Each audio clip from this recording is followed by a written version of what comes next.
Wow, that was a workout. I'm sweating. Well, anyways, today I'm going to be showing you like all the drawings and paintings that I have from like school, like high school and university.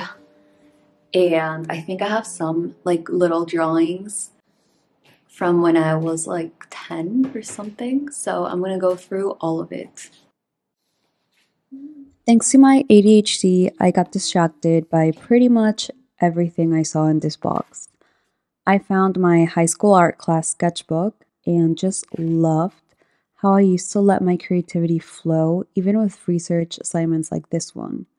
I didn't let my perfectionism get the best of me. I didn't overanalyze my mistakes, and I feel like I was always just happy with what I made. So I really want to get back into that this year. Okay, so let's start at the beginning. My first memory of me making anything art related is being around 3 or 4 years old, sitting at my plastic Fisher Price kids table on my tiny chair and making miniature sculptures with Play Doh. I was and still am obsessed with miniature things. You'll see that reflected later on as well. Anyways, as I grew up at around 9 or 10 years old, I started drawing these girls and they each had a theme, so I designed their outfits to match it. They were my obsession for a few years. And then when I was 12, I moved to the US and don't really remember drawing much the first years until I was a junior in high school and took art as an elective course. I absolutely loved it, and my teacher, Mr. A, was super uplifting. The first exercise we ever had to do in Mr. A's class was to draw our own hands. We just sat there, stared at it, and drew what we saw. This was my first experience with realism, and I was fascinated by it instantly. Later in the semester, we had to come up with a concept and make a series of drawings based on it. Remember how I told you that my obsession with miniature things would show up later? Well, I chose to draw tiny people living in a big world, and these are part of the collection that I drew. In 2010, I moved back to Peru for my last year of high school. I decided to enroll once again in the art elective for my last year. My art teacher lost all my drawings and paintings from that year, so we can thank him for that. I have nothing to show, and I remember that I painted Lombard Street in Santa Cruz because I used to live in California and I was still super attached. So my series of drawings were based on California and places I had been and missed.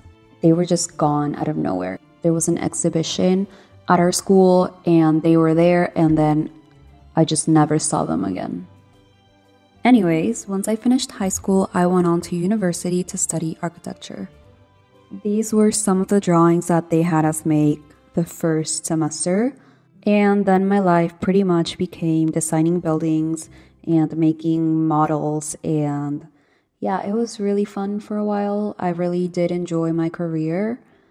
Like, my attention to detail grew immensely during those years. And 10 years later, when I decided to start making art again, this came in super handy. So before 2020, I was working in architecture studios and really had no time to even think about art. So when the pandemic hit, I was super excited to work from home and have all this free time that I hadn't had in years. I started experimenting with oil paints at first and colors, and then one day I grabbed a set of graphite pencils and drew a small eye. I was immediately blown away by how realistic it looked, and to me at least, it was better than anything I had ever made before. So I started making more small drawings on my sketchbook, and when I got a little more confident, moved on to some A4 paper drawings.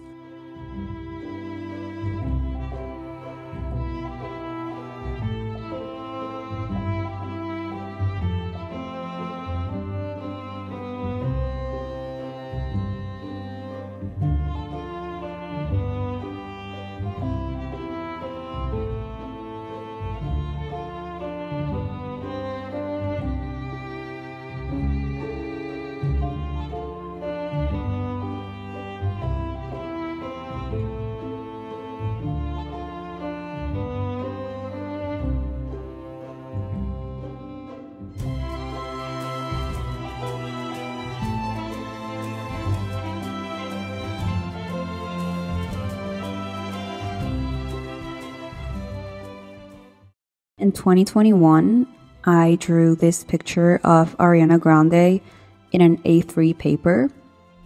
And after this, I knew that I needed to challenge myself to get completely out of my comfort zone. And so I decided I would draw a tiger. It is actually a clouded leopard, but I did not know this at the time. With charcoal, which was also new to me, and a whole new format, which I believe was around 75 times 60 centimeters. So it was like the biggest piece ever. Drawing this piece was a mind game of its own. I doubted myself every single second of it, but once I saw the result, I was obsessed and so proud of myself for pushing through and actually finishing it when I really just wanted to throw the whole piece away. And so my wildlife era began, but not before challenging myself to draw a huge human twice the size of the tiger / clouded leopard.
And now, 3.5 years later, I am starting to find my own style and dipping a little more into surrealism, as you can see in my latest videos.